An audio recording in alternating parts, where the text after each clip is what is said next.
بسم اللہ الرحمن الرحیم۔ شروع اللہ کے نام سے جو بڑا مہربان اور نہایت رحم والا ہے۔ تمام دیکھنے اور سننے والوں کو السلام علیکم۔ پیارے دوستوں، آج کا ہمارا موضوع ہے تخلیق سرور کائنات نور محمد صلی اللہ علیہ وآلہ وسلم۔ حضرت امیر المومنین علی کرم اللہ وجہہ نے فرمایا، ایک روز میں جناب رسول صلی اللہ علیہ وسلم کے پاس بیٹھا ہوا تھا کہ جناب ابن عبداللہ انصاری رضی اللہ تعالیٰ عنہ نے آ کر رسول اللہ سے فرمایا کہ یا رسول اللہ صلی اللہ علیہ وآلہ وسلم، اللہ تعالیٰ نے اول کس چیز کو پیدا کیا؟ جناب رسالت مآب صلی اللہ علیہ وسلم نے فرمایا کہ سب سے پہلے اللہ تعالیٰ نے میرا نور پیدا کیا۔ سبحان اللہ، 1000 برس پہلے ایک روز اس جہاں کا اس 1000 برس کے برابر ہے۔ وہ نور میرا قدرت الہی سے عظمت اور بزرگی کا مشاہدہ کرتا، تسبیح اور طواف اور سجدہ میں الہی میں مصروف رہتا۔ اور ابن عباس رضی اللہ تعالیٰ عنہ سے روایت ہے کہ نور محمد مصطفیٰ صلی اللہ علیہ وسلم نے 2000 برس تک عالم تجدیدی میں اللہ کی عبادت کی۔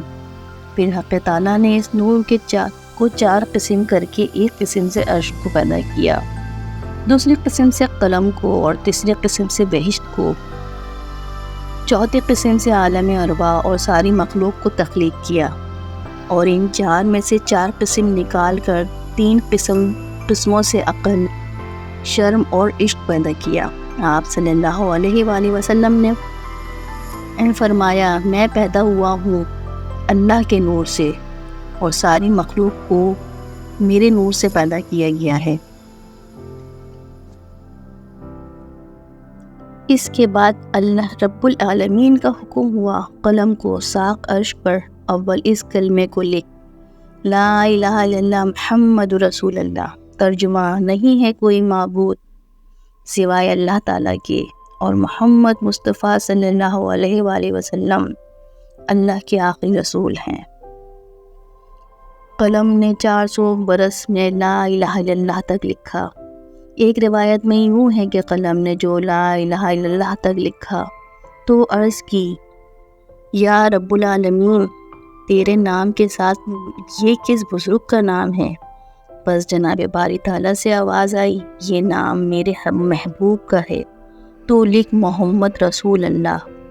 جب یہ حکم ہوا، ہیبت خطاب جل شانہ سے قلم کے منہ پر شگاف ہوا۔ تب قلم نے محمد رسول اللہ صلی اللہ علیہ وآلہ وسلم لکھا۔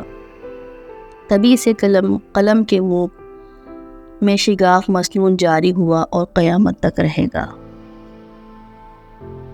اس کے بعد عرش کے اوپر 18,000 برج پیدا کیے، اور ہر برج میں 4,000 ستون کھڑے کیے، اور ہر ستون کے اوپر 18,000 کینگرے بنائے، اور ہر ایک کینگرے تک 700 برس کی راہ ہے، اور ہر ایک کینگرے پر 18,000 قندیلیں ہیں، اور ہر ایک ایسا بڑا ہے کہ 7 طبق زمین و آسمان سے دوسرے کینگرے، اور جو کچھ اس کے بیچ میں ہے اس میں اس طرح سمایا ہے جیسے ایک انگشتری بیچ میدان میں ڈال رکھی ہے۔ اس کے بعد 4 فرشتے پیدا کیے، ایک بصورت آدمی، ایک کی صورت شیر، اور تیسرا بصورت گدھا، اور چوتھا بصورت گائے کے ہے۔ پاؤں ان کے تخت سریر میں پہنچے ہوئے ہیں، اور مونڈھے ان کے نیچے عرش کے لگے ہوئے ہیں، اور چلنے کے لیے اگر یہ ایک قدم اٹھائیں، ایک قدم 7,000 برس کی راہ میں جا پڑے۔ اللہ تعالیٰ کا حکم ہوا ان کو عرش اٹھانے کا، تب انسانوں نے زور لگایا اور ہرگز عرش نہ اٹھا سکے۔ بعد جناب باری تعالیٰ سے ارشاد ہوا، اے فرشتوں، میں نے تم کو 7 آسمان و زمین اور جو کچھ اس کے بیچ میں ہے سب کا زور دیا ہے، عرش کو اٹھاؤ۔ پھر انہوں نے زور لگایا پر ہرگز نہ اٹھا سکے۔ پھر جناب باری تعالیٰ سے ارشاد ہوا، یہ تسبیح پڑھ کر اٹھاؤ۔ اس تسبیح کا ترجمہ یہ ہے، میں تسبیح پڑھتا ہوں اس کی جو بادشاہ ہے، عالم ملکوت کا صاحب ہے۔ میں تسبیح پڑھتا ہوں اس کی جو صاحب عزت اور صاحب عظمت اور ذی شان ہے، اور قدرت والا اور باکمال جلال اور بزرگی اور تکبیری کے لائق ہے۔